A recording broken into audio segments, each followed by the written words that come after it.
ఆంధ్ర రాష్ట్రం అవినీతి పాలన ఆకాశానికి అంటుకుంది. 25,000 కేజీల, గ్రాములు కాదు, కేజీల డ్రగ్స్ ఎలక్షన్లో వాడటానికి డబ్బు పంచుతుంది సరిపోక, భూములు ధూములు మందులు పంచుతుంది సరిపోక, 60 లక్షల నిరుద్యోగులకి ఉద్యోగాలు ఇవ్వలేదు సరికదా, ఇప్పుడు డ్రగ్స్ ఇచ్చి వాళ్ళ బ్రెయిన్ ని డ్యామేజ్ చేసి సరిగ్గా ఆలోచించలేని పరిస్థితితో ఓట్లు వేయించుకోవడానికి జరుగుతున్న కుట్ర. సిబిఐ ఎంక్వైరీది తెలియగానే నేను డిమాండ్ చేస్తున్నాను, మరొకసారి మీడియా ద్వారా నిష్పక్షపాతంగా ఎంక్వైరీ చేయండి. విశాఖపట్నంలో ఉన్న ఎంపీలు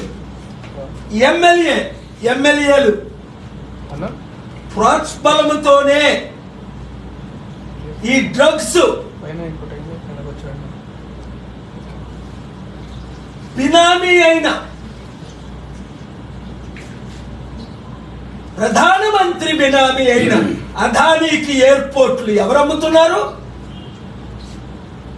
60,000 కోట్లు 620 కోట్లకి అమ్మారని ఈ రోజు కోర్టులో ఆర్గ్యుమెంట్, లాస్ట్ వీక్ డైరెక్షన్స్ కూడా ఇచ్చారు ఆనరబుల్ హైకోర్టు. ఇదా ప్రజాపాలన? ఆంధ్రప్రదేశ్ నుంచి తెలంగాణకి డ్రగ్స్ పంపిస్తున్నారా లేదా? విశాఖపట్నం నుంచి ఒడిశాకి డ్రగ్స్ పంపిస్తున్నారా లేదా?